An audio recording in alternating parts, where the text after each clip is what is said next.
কুরআনে বর্ণিত এমন এক রমণী যার অর্ধেক জিন অর্ধেক মানুষ, ইতিহাসের সবচেয়ে রহস্যময় রমণী রানী বিলকিস। তিনি ছিলেন হযরত সুলাইমান এর স্ত্রী। বিলকিস এমন একটি রাজ্য শাসন করতেন যা দক্ষিণ আরব থেকে শুরু করে আফ্রিকা পর্যন্ত বিস্তৃত ছিল। তার সম্পর্কে কিছু অবিশ্বাস্য তথ্য আছে যা আপনার জানা উচিত।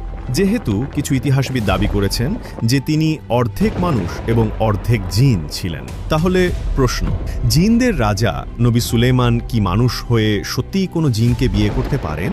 ইসলামী ইতিহাস এ সম্পর্কে কি বলে? এই ঘটনা শুরু হয়েছিল একটি ছোট্ট পাখির মাধ্যমে। কুরআনে যার নাম হুদহুদ বলা হয়েছে। হুদহুদ যে মানুষদের কথা বুঝতে পারত এবং নবী সুলেমানের এক বিশ্বস্ত গোয়েন্দা ছিল এবং দূর দেশ থেকে গুরুত্বপূর্ণ রাজনৈতিক সংবাদ নিয়ে আসত। আপনি যদি প্রস্তুত থাকেন, চলুন পুরো ঘটনা বিস্তারিত জানি। নবী সুলেমানের সেনাবাহিনী ছিল ইতিহাসের অন্যতম অদ্ভুত এক সেনাবাহিনী। এই বাহিনীতে ছিল মানুষ, জিন, পাখি এবং অন্যান্য প্রাণী।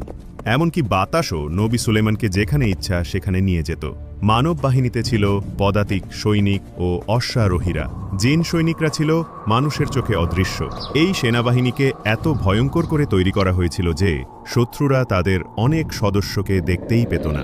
কিছু পাখি ও প্রাণীও সেনাবাহিনীতে যোগ দিয়েছিল। সিংহ ছিল প্রাণীবাহিনীর নেতা, তারপর ছিল বাঘ।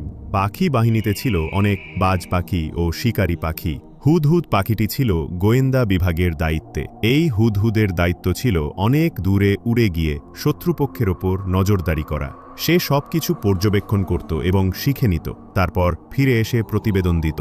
হুদহুদের ভূমিকা ছিল অত্যন্ত সংবেদনশীল এবং গুরুত্বপূর্ণ।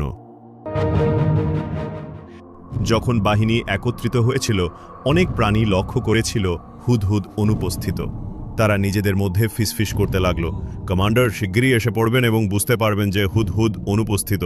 অবশেষে সুলাইমান নবী যখন বাহিনীর কাছে আসলেন, তখন ফিসফাস আরও জোরালো হল।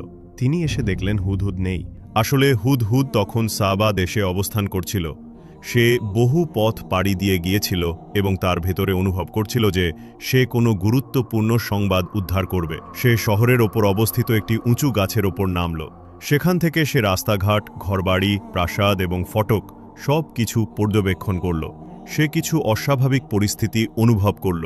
দেখা গেল মানুষরা যেন কোনো অনুষ্ঠানের জন্য জড়ো হচ্ছে। তাই সে শহরে বসবাসকারী আরেক হুদহুদকে জিজ্ঞেস করল, ও সুন্দর হুদহুদ, দয়া করে বলো, এই শহরে কি হচ্ছে? মানুষরা যাচ্ছে সাবার রানীর দর্শনে। তারা সবাই সেখানে সূর্যের সামনে সিজদা